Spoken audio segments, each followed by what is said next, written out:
We're going to go ahead and cut these rear fender supports, the rear stock fender supports off this bike. Obviously, there's no in hell we can make this bike look good with these stupid things sticking out. And making these cuts, it won't affect the integrity of the frame because these just hold the rear fender. So we're going to make the cuts right here. And this is the Jim Dandy little cutting jig that we give you. I gave you two in the kit just in case you kind of cut into the one on the other side. This one I used on that other side and it came out fine. So what I'm going to do, I'm going to push down on this right here as we tighten these nuts on the back. That way that both sides will come out the same because there's a little slop in that. And we want both sides to be exactly the same. So push down on that as you tighten these. Snug them up good because the vibration might make it move. Okay, what I'm going to use is a Sawzall. And I'll show you the blade that I used.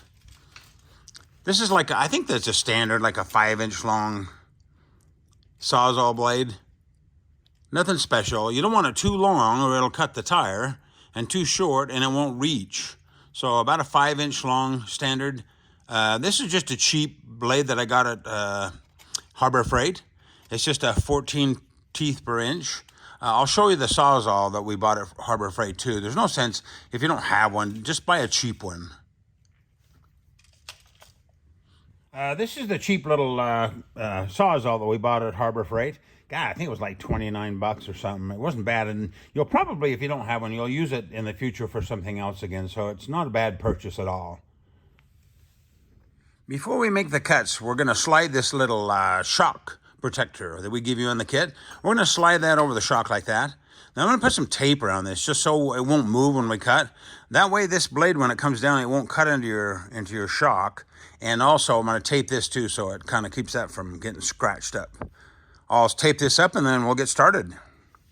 You'll notice I put an old towel around this too just to protect this the bike. And then when this falls off, you want it to come down and hit this towel, not your pipes or your bike right there.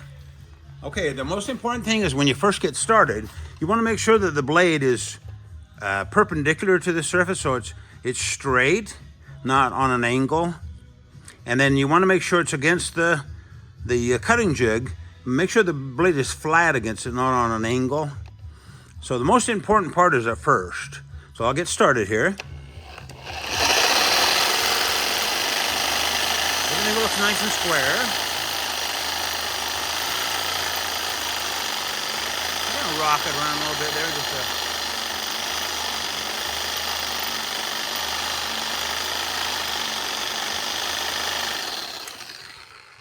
It's looking good. It won't take that long really because the top and the bottom are thicker. The center section's kind of thin. And then one thing I do too as I go, I usually put a little oil on the blade. That just helps it cut because anytime you cut something, a little oil really helps. I'll keep going, then we'll come back. Okay, we're just about done here.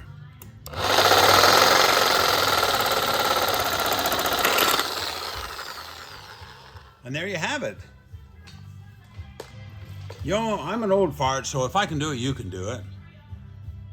And it's nice too because this side looks perfectly in line with that one, so they came out really nice. Go ahead and remove all that stuff, and we'll. What we want to do, we kind of want to get rid of all the burrs on this, and then put some black paint on there.